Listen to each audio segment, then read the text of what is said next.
Hinduism. It's one of the oldest spiritual traditions on the planet, but calling it just a religion feels like selling it short. It's a way of life, a philosophy, a vibrant mosaic of stories, rituals, and ideas that's been evolving for over 4,000 years. On today's episode of the Stuffology Show, we're taking a deep dive into the history of Hinduism, from its ancient roots in the Indus Valley to its global influence today. This isn't some stuffy lecture. It's a journey through time, filled with colorful characters, cosmic battles, and big ideas that still shape the lives of over 1 billion people. So, grab a cup of chai, maybe a samosa or two, and let's explore the epic story of Hinduism. Let's start at the beginning, around 2000 BCE, on the banks of the Indus River in what's now Pakistan and northwest India. This is the Indus Valley Civilization, one of the world's first urban societies. Picture cities like Harappa and Mohenjo-daro, with neat brick houses, advanced drainage systems, and bustling markets. These folks were engineering wizards, but they also had a rich spiritual life. Archaeologists have found clay seals with images of a horned figure sitting cross-legged, surrounded by animals, maybe an early deity or a meditative sage. There are also symbols like the swastika, a sacred sign of prosperity long before it was misused. Fire altars at these sites suggest rituals where offerings were made, probably to honor natural forces like rivers, the sun, or the earth itself. These people didn't call themselves Hindus. That name comes later. Their spirituality was animistic, seeing the divine in everything around them. The river wasn't just water, it was a goddess. The fire wasn't just heat, it was a bridge to the divine. This worldview, where the sacred is woven into daily life, is the seed of what we now call Hinduism. There's no single founder, no one holy book, just a deep connection to the land and the cosmos, setting the stage for a tradition that's as diverse as it is ancient. Around 1500 BCE, a new group arrives. The Indo-Aryans, nomadic herders from Central Asia.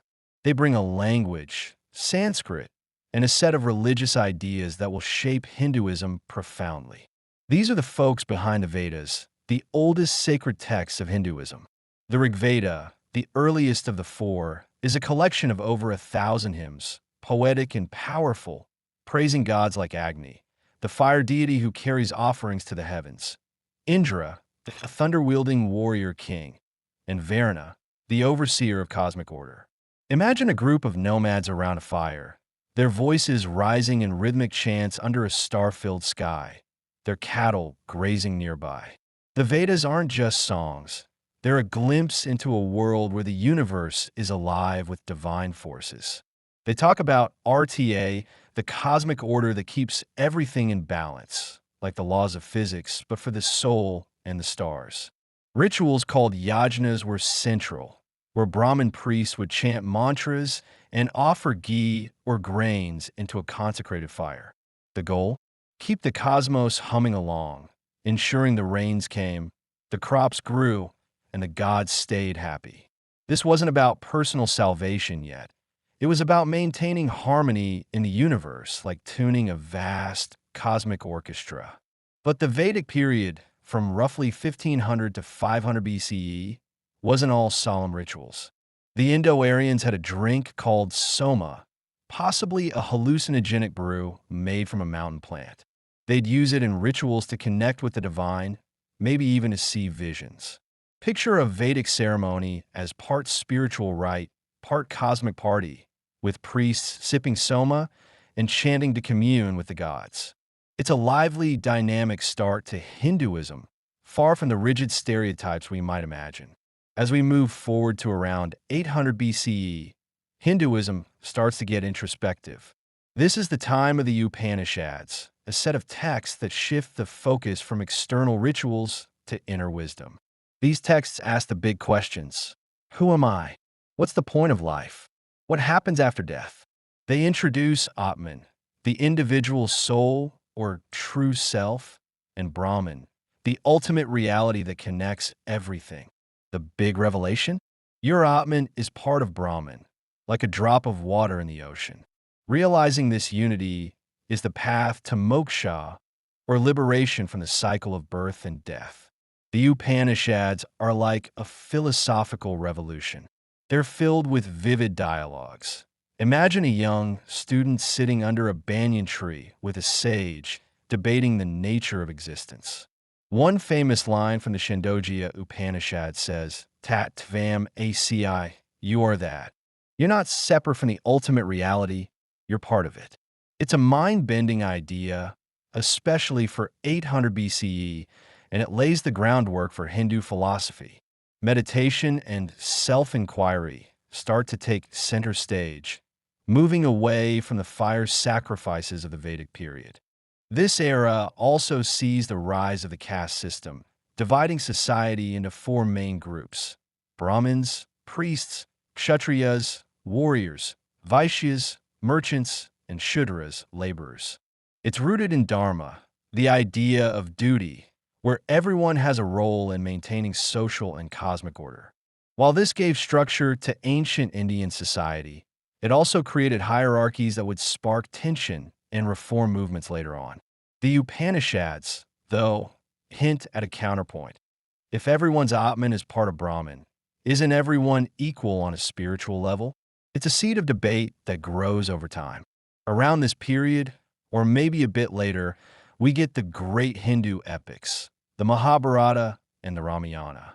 These are massive stories that make modern blockbusters look tame. The Mahabharata is a sprawling tale of family feud that escalates into a cosmic war, with gods, demons, and heroes clashing. Within it is the Bhagavad Gita, a dialogue where the god Krishna advises the warrior Arjuna on duty, devotion, and the meaning of life. It's like a spiritual masterclass dropped into an epic battle.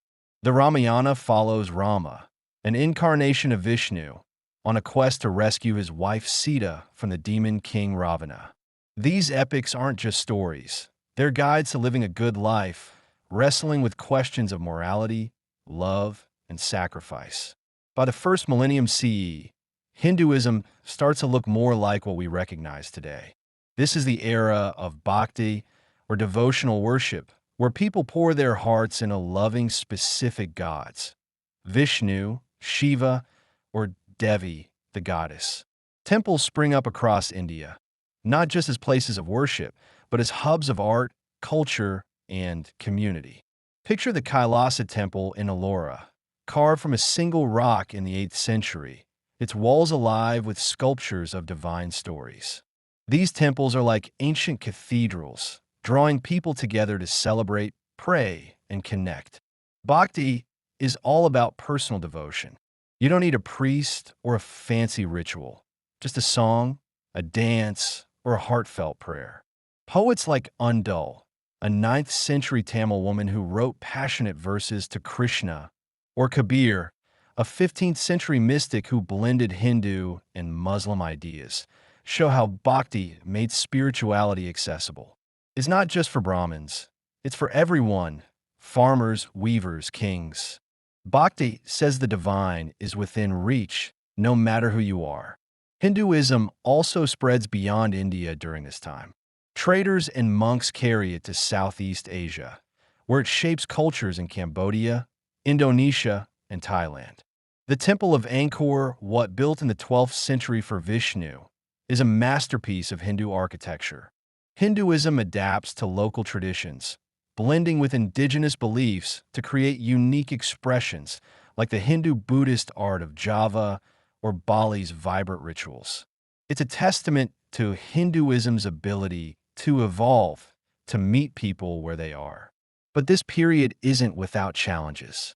Buddhism and Jainism, born in India around the 6th century BCE, question Hindu practices like the caste system and Brahmin authority. Hinduism responds by adapting, incorporating ideas like nonviolence while emphasizing its diversity. Philosophers like Shankara, around 800 CE, championed Advaita Vedanta, arguing that all reality is one, a single Brahman. Others, like Ramanuj, focus on devotion to a personal God. It's like Hinduism is hosting a grand philosophical debate with room for every perspective. As we enter the medieval period, around the 8th century, Hinduism faces new influences with the arrival of Islamic rulers in India. This isn't just a story of conflict, though there's plenty of that. There's also connection and synthesis. Sufi mystics, with their poetic love for the divine, resonate with Hindu Bhakti poets. You get figures like Guru Nanak, who in the 15th century found Sikhism, blending Hindu and Muslim ideas into a new spiritual path. Hinduism adapts, absorbing influences while staying rooted in its traditions. This adaptability shines through in the diversity of Hindu practices. You've got temple worship with elaborate rituals, but also wandering ascetics who reject worldly life for meditation. You've got festivals like Diwali, the Festival of Lights, where families light lamps to welcome prosperity, and Holi, where people throw colored powders in a joyful celebration of spring. Hinduism is a spectrum, from the scholarly to the ecstatic, and it's this flexibility that keeps it alive. By the time the British colonized India in the 19th century, Hinduism faces a new kind of challenge. Colonial scholars try to define it as a religion in the Western sense, which doesn't quite fit its fluid nature. Some British policies, like promoting missionary schools, spark resistance, but they also inspire reform. Leaders like Raja Ram Mohan Roy founded Brahmo Samaj in 1828, pushing to modernize Hinduism by challenging practices like sati, the burning of widows, or rigid caste rules. Meanwhile, Swami Vivekananda takes Hinduism global, speaking at the 1893 World's Parliament of Religions in Chicago. His message of universal spirituality, drawing on Hindu ideas like the unity of all existence, captivates audiences and introduces Hinduism to the West. Hinduism's global reach grows in the 20th century. Figures like Mahatma Gandhi draw on Hindu principles like ahimsa, nonviolence, to lead India's independence movement, showing how spiritual ideas can shape political change. At the same time, gurus like Paramahansa Yogananda bring yoga and meditation to the West, planting seeds for the global yoga boom. By the 1960s, Hindu ideas are influencing everyone from the Beatles to counterculture seekers, with concepts like karma and reincarnation entering the mainstream. Today, Hinduism's legacy is vast and vibrant. It's the third largest religion in the world, with over 1.2 billion followers, mostly in India, but also in places like Nepal, Bali, and diaspora communities from London to Los Angeles. It's shaped philosophy, art, science, and culture in profound ways. Yoga, rooted in Hindu spiritual practices, is now a global industry, practiced in studios and living rooms worldwide. The concept of karma is so universal that people use it without even thinking of its Hindu origins. Bollywood films, Indian literature, and even political movements in India draw on Hindu stories and symbols, from the Ramayana to the image of goddess Durga. Yet, Hinduism remains hard to pin down. It's not a single doctrine, but a kaleidoscope of beliefs. You've got atheists who identify as Hindu, philosophers debating metaphysics in universities, and villagers offering coconuts at local shrines. You've got ascetics meditating in Himalayan caves and families celebrating Diwali with fireworks and sweets. This diversity is Hinduism's superpower. It's a tradition that embraces contradiction, where opposite ideas can coexist. Hinduism also faces modern challenges. Debates over caste, gender roles, and secularism spark tension in India and beyond. Yet, it continues to evolve, with young Hindus reinterpreting traditions through social media, art, and activism. Movements like eco-Hinduism, which tie ancient reverence for nature to modern environmentalism, show how Hinduism stays relevant. Temples in the diaspora, from New Jersey to Sydney, keep the tradition alive, blending ancient rituals with modern life. What's the big takeaway from Hinduism's history? It's a story of resilience and reinvention. From the fire altars of the Indus Valley to the yoga studios of today, Hinduism has never stood still. It's a tradition that's ancient yet alive, rooted in the past, but always adapting to the present. It invites us to explore the big questions about life, purpose, and the universe, while celebrating the messy, beautiful diversity of human experience. Whether you're chanting a Vedic hymn, meditating on your Atman, or lighting a lamp for a festival, Hinduism reminds us that the search for meaning is as vast and varied as the cosmos itself. Thanks for joining us on this epic journey through the history of Hinduism.